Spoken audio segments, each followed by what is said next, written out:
Walang preno at maanghang na salita ang binitawan ng veteranong broadcaster na si Jay Sonsa sa ginanap na prayer rally sa Liwanang Bonifacio upang ipanawagan ang pagbibitiw ni Pangulong Marcos Jr. Aniya, wala nang ginawang mag-asawang Marcos kundi ang mag-travel at ipagyabang ang mga nakalap na pangakong investment galing ibang bansa. Subalit ang katotohanan daw nito ay ni Singkong Duling ay wala naman daw pumapasok dahil sa kawalan ng kumpiyansa ng mga foreign investors sa ating bangag na Pangulo. Hindi rin pinalampas ni Sonsa si House Speaker Romualdez na tinawag niyang tambaluslos at ang kanyang may bahay dahil conjugal daw ang pagnanakaw sa kaban ng bayan dahil asawa ni Tambaluslos ang may hawak ng budget ng ating bansa. BBM News. Tinatanong ako kanina, nung isang pasahero, ano bang pinaglalaban ninyo? Sabi ko sa kanya, ikaw, ano ba ang dapat ipaglaban mo? Sabi ko sa kanya, gusto mo ba na si Marcos ay manatili habang matapos yung isang kidney niya na naiiwan sa katawan niya? Gusto mo ba na ang sumunod sa kanya ay si Mr. Tambaluslos?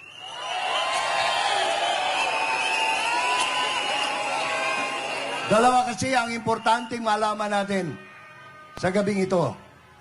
Number one, pilit at pilit nilang isinusulong ang Politicians Initiative. No to Chacha! No to Chacha! Pilit po nilang isinusulong, tapos iba-iba ang sinasabi ng COMELEC. Sabi, hindi po pwede, tapos kanina sabi na naman, baka po pwede. Ibig sabihin talagang meron ng intensyon na sa ayaw at sa gusto ng mamamayan ay susulong nila yung pagbabago sa saligang batas. Ano ba ang saligang batas ang gusto nilang baguhin? Ang pinapaliwanag ko nila sa atin, gusto daw nila economic chacha. Yung babaguhin daw yan, para nang sa ganon, makaganyak ng mga dayuhan na mamuhunan sa ating bansa. Hindi ko ninyo naitatanong, ang inyong lingkod po ay dating miyembro ng Business at Economic Reporter ng bansa. Araw-araw kausap po namin ang mga dayuhang nagnenegosyo. Walang problema sa konstitusyon. Ang problema, yun noong pabago-bago ang patakaran, halimbawa na, noong panahon ni Ramos, nauso yung BOO, yung Build, Operate, and Transfer, Build, Operate, and Own. Ang problema noon, yung mga kapital na dayuhan, hindi pa nagsisimula, hinihinga na ng 150 million. So, wala. Ganun din po ngayon. Araw-araw nagpapalabas ng press release ang Presidential Communications Office. Sabi nila, bilyones ng dolyar ang naipangako na ipapasok sa Pilipinas. Puro pangako nga. Wala pa hong pumapasok kahit sang kusing. Bakit? Sino ang mag-i-invest sa isang bansa na unang-una, may problema ka sa presidente, hindi mo alam kung nasa tamang pag-iisip o hindi.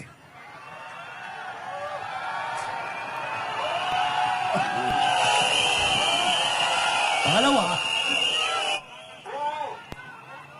may tiga-panday ka ng batas na ang gusto nila, abay, kasama kami riyan. Oo.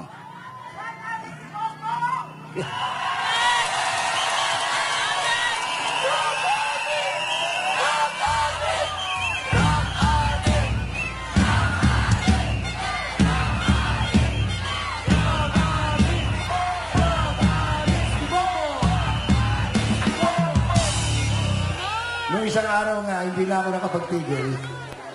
Kasi, magmula ho nang nasa Australia siya, ang palaging nasa speech niya, we are at the forefront of another world war.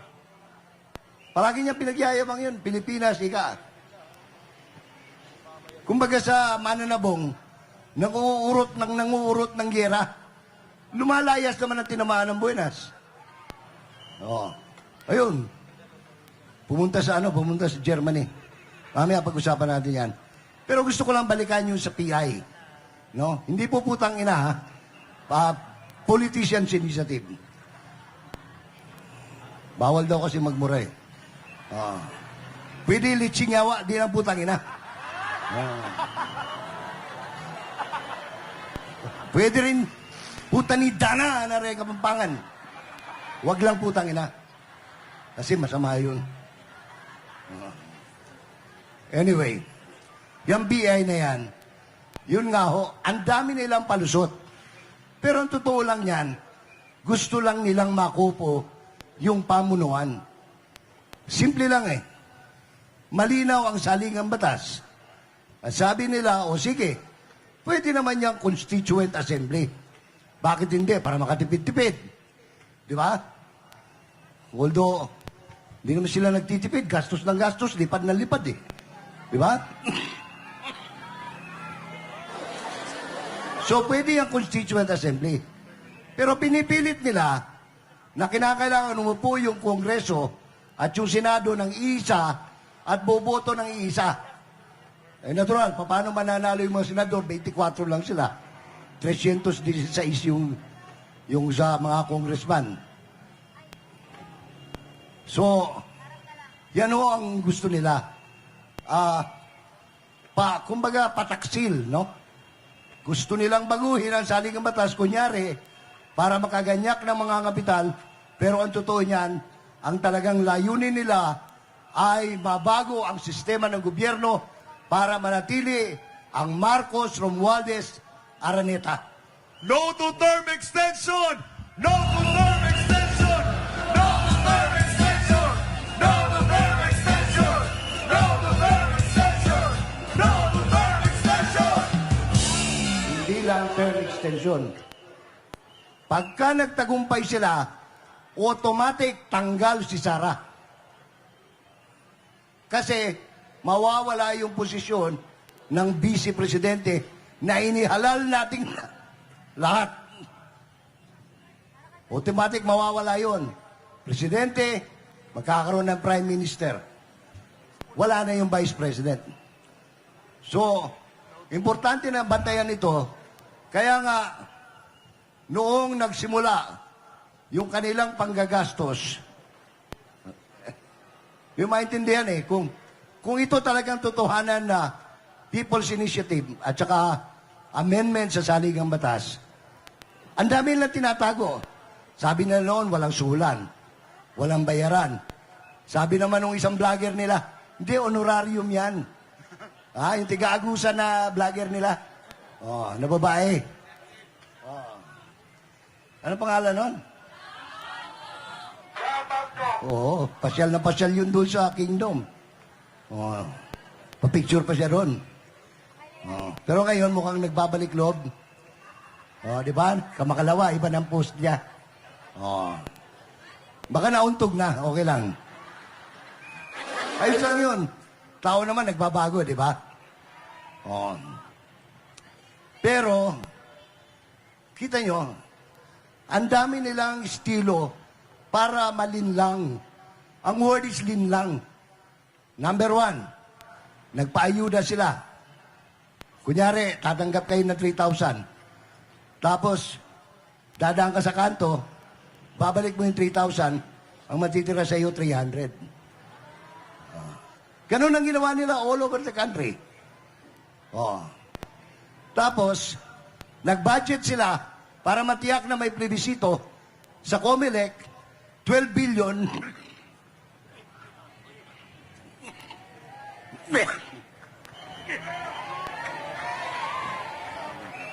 Nag-budget ng 12 billion. Mismo si George Garcia, hindi niya alam, may 12 billion siya. Di ba? Tapos, Nag-budget sila ng 26 billion para sa DSWD. Mismong DSWD, hindi nila alam, may pondo sila. In other words, pabut sana kung 100,000 lang yung sinisafety nila eh. Bilyon. Gagawa sila ng hakbang, hindi lang para mabago yung konstitusyon, kundi pagkakaperahan pa. Hindi mo pera yan! Hindi mo pera yan! Hindi mo pera yan! Hindi mo pera yan! Hindi mo pera yan! Hindi mo pera yan! Hindi mo pera yan! Hindi mo pera yan! Hindi mo pera yan! Hindi mo pera yan! Ang daming nabisto eh. Diyan sa PI na yan. 12 billion sa COMELEC, 26 billion sa DSWD, at 127 billion sa DPWH. Hindi rin alam ng Department of Public Works and Highways na meron pala silang perang ganon. Pero lahat yan, pwede lamang ilabas sa pamamagitan ng tanggapan ni Speaker Romualdez. Yun ang nakalagay. Only to be released. Nakaw! Baka nakaw! Baka nakaw! Baka nakaw! Baka nakaw! Baka nakaw! Baka nakaw! Ako, nagsimula sa gobyerno sa DSWD. Alam ko by heart lahat ng programa ng kagawaran ng kagalingang panlipunan at pagpapaunlad. Yun ang Tagalog ng DSWD. Kaya, pati yung undersecretary, hindi alam na meron silang 26 billion. At ang nakalagay pa sa kondisyon, pwede lamang magamit yan ni Speaker Romualdez. Hindi ang DSWD. Ganon din po, yung pondong 100 billion mahigit ng DPWH. Eto pa, baka hindi nyo alam.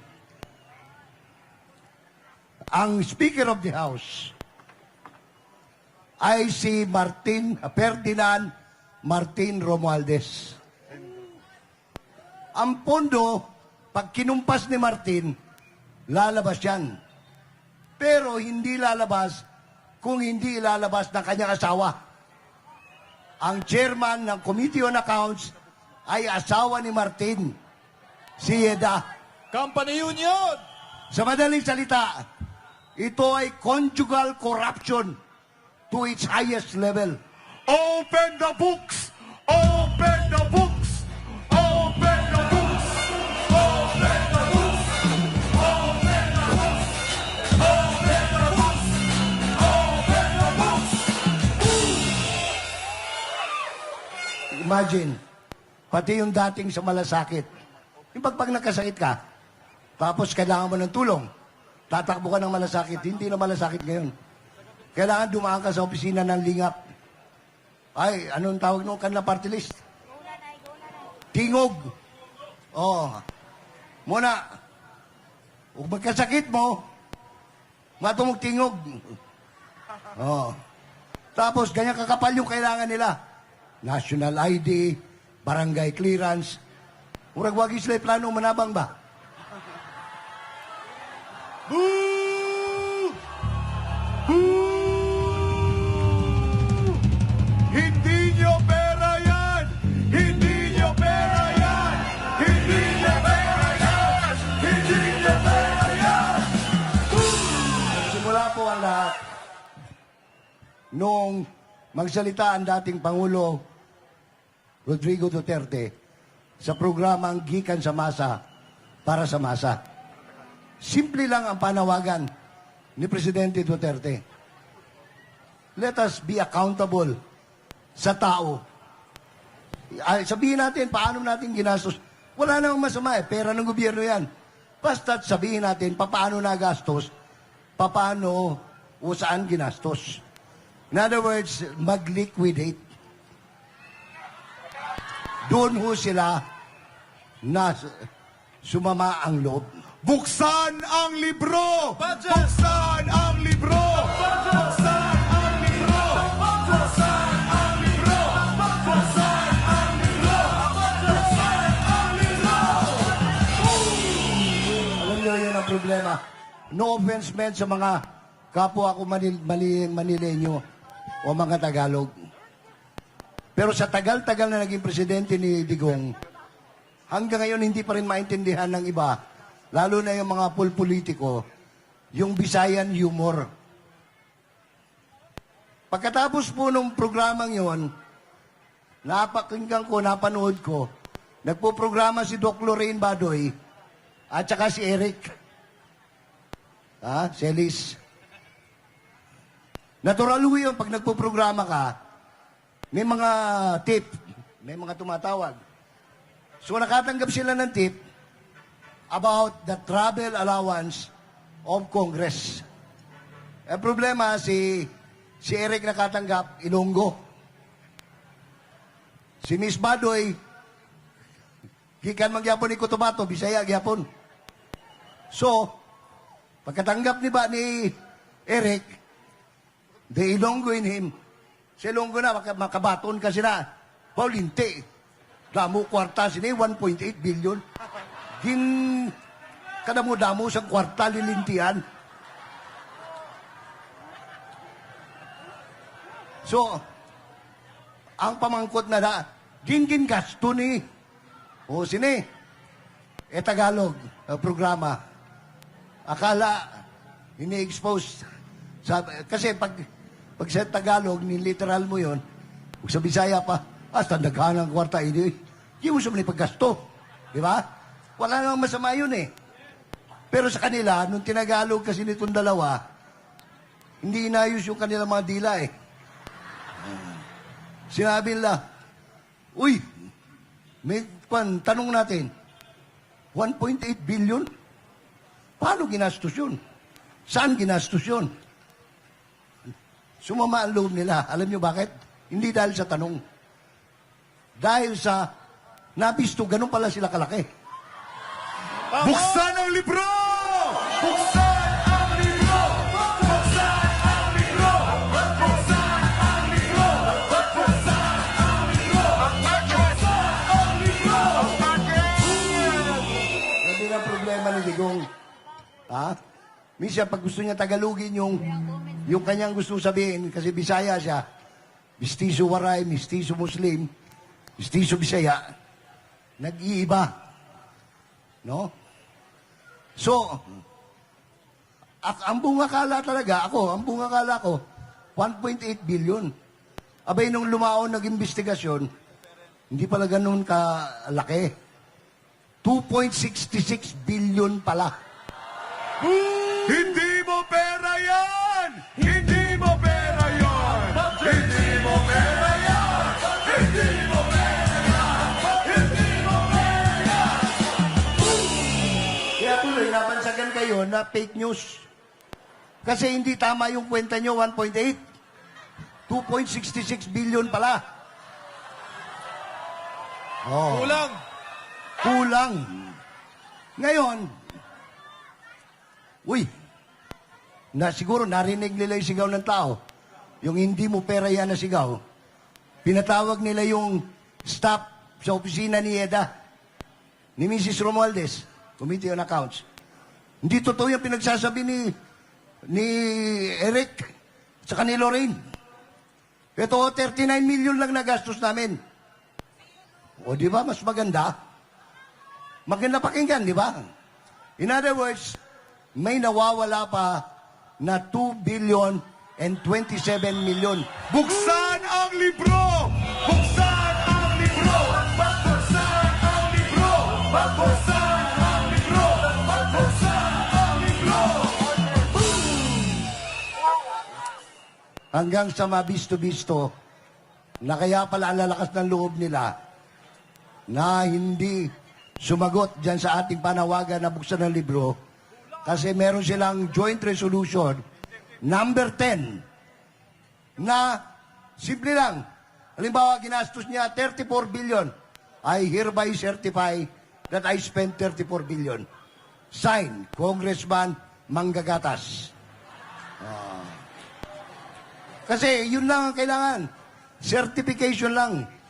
Yan ang pinapanawagan natin na hindi dapat nangyayari sa ating gobyerno. Kailangan talaga paliwanag nyo. Kasi karamihan sa mga nanonood ngayon ng mga empleyado, hindi nyo pa natatanggap ang sweldo ninyo na pinalaki nung panahon ni Digong, inaawas na yung taxes. Pagkatapos ngayon sila, wala, certification lang, simple lang. I hereby certify that I gave Tarpulano 1 million, period. Wala, ganun lang. So, yan o mga kaibigan, ang dalawang bagay na talagang ipinagpuputok na loob ng sambayanang Pilipino. Yang pataksil na pagpapalusot ng People's Initiative na hindi naman talaga tayo ang taong bayan ang may gusto kundi sila. Pangalawa, itong sobrang corruption. No? Sobrang corruption. Ngayon ako, may edad na. Lapit na ako mag-70. Sa tanang buhay ko, ngayon ko lang nakita ng sibuyas, 750 pesos ang isang kilo. Alam niyo kung bakit? Binibili nila pinakamalaking sibuyasan sa Mindoro. Ang hango doon, 11 pesos lang ang kilo. Bibili nila yan. Kasapakat yung mga trader na kasama nila. Ikakaon doon sa FTI. Pag wala ng supply sa paligid, sabihin na, short. Kailangan mag-import. Di siyempre, pipirma naman ng importation. Pero ang totoo niyan, hindi nag-i-import. Yung binili na ng 11, 15 pesos, ilalabas nila ngayon, pautay-utay. 200 pesos per kilo, 250, 300, 350. Sabi nila kasi matagal pa bago dumating yung imported. Pero actually, walang imported. Kung may dumarating man, dyan sa Binondo, smuggle yan. Hindi po imported. Bulabog na! Bulabog na! Bulabog na! Bulabog na! Bulabog na! Bulabog na! Magandang gabi ho sa lahat ng mga magsasaka. Lalo na sa Central Luzon at sa Davao del Sur. Diyan ang gagaling yung maraming bigas.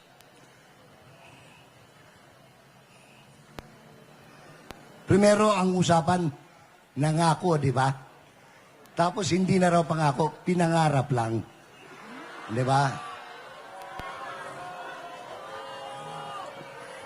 Alam nyo, ang inyong abang lingkod ay isa pong magsasaka.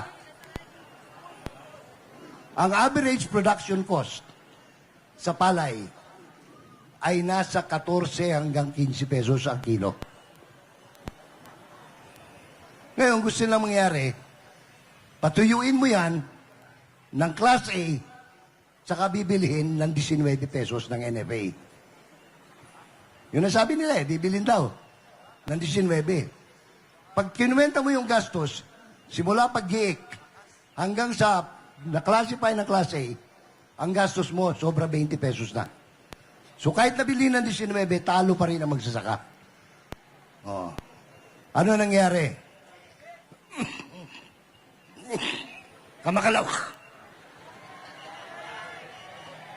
Kamakalawa. Nabunyag.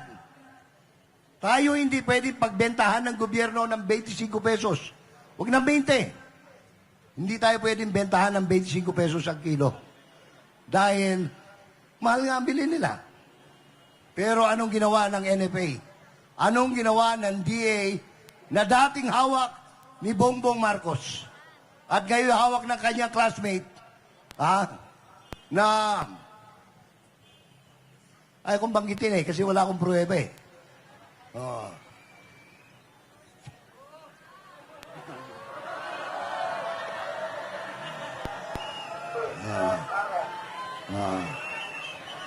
Puro ba ito tubig? Walang coke?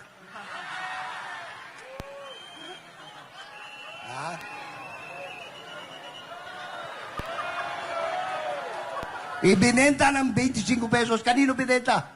Sa mga kaibigan din nila.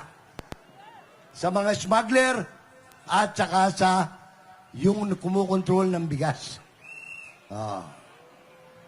Binenta nila.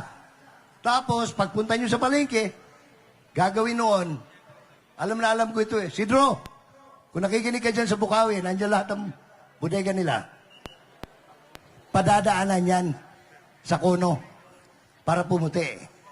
Ibebenta ngayon ng well-milled rice sa halagang 60 pesos per kilo. Binili sa gobyerno ng 25. Pagkatapos, hindi, puti ang gusto ko. Oo. Hindi yan original. Thank you, MJ. So yan po, ang nagdudumilat na katotohanan. Kailangan matapos ito. BBM News.